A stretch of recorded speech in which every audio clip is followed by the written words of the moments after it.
Isa sa mga specialty hospital ng pamahalaan sa bansa, binuksan na sa Mabalacat, Pampanga sa pangunguna ni Pangulong Ferdinand R. Marcos Jr. Ang pasilidad na ito ay may higit 100 bed capacity at kayang magbigay ng specialized pediatric healthcare sa mga kabataan at pamilya sa Northern at Central Luzon. Si Kenneth Pasyente sa sentro ng balita. Nitong January lang, nalaman ni Carmen na may leukemia ang kanyang 13 taong gulang na anak. Aminado siya na hindi madali ang gamutan dahil hindi sapat ang kita ng kanyang asawa sa paggawa ng cellphone. Mahirap po talaga kasi sa totoo lang po, natubuan pa po siya. Kaya magpasalamat din po ako sa Diyos na nakasurvive po yung anak ko. Malaking rin po sa akin kasi hindi ko po in-expect. Ganyan po pa, may sakit yung anak ko.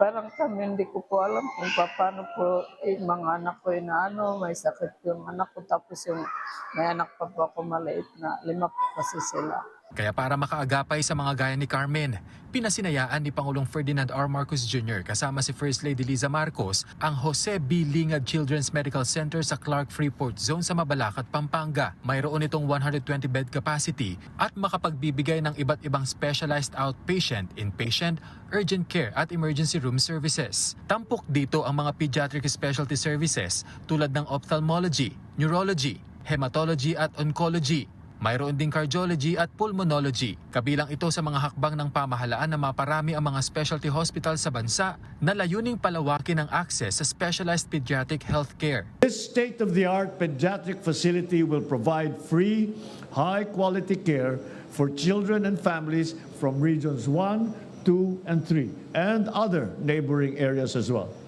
Next week, on the 1st of August, this hospital will open its doors to patients, making specialized pediatric services accessible to more communities.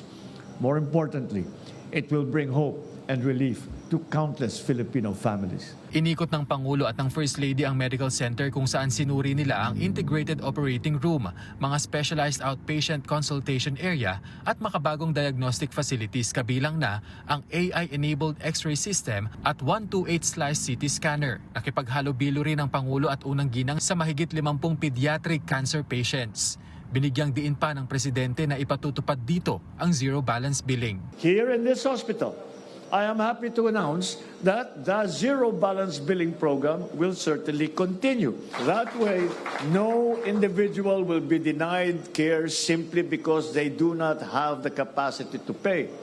The zero balance billing is also complemented by the medical assistance to indigent and financially incapacitated patients program and the Yaman ng Kalusugan program, which have served millions of Filipinos in need of medical assistance. Pasalamat din po na may tumulong po sa amin na ganito proyekto.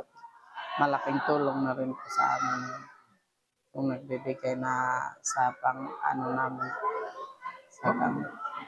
Kung wala po yung proyekto po na yan, matagal na pong nawala yung mga anak namin. Hindi lang po si Yuan, pati yung mga kasama namin mga bata. Kasi instead na kung wala po yan, pupunta pa ng Maynila para magpakimo. Muli namang siniguro ng Pangulo na patuloy ang gagawing pagsusulong ng pamahalaan para sa mas abot kaya pero dekalidad na serbisyong medikal para sa mga Pilipino. Matapos ang naturang ospital, sunod na itatayo sa Clark Multi-Specialty Medical Center Complex ang Renal Center, Cardiovascular Center at Cancer Center. Kenneth Pasyente para sa Bayan.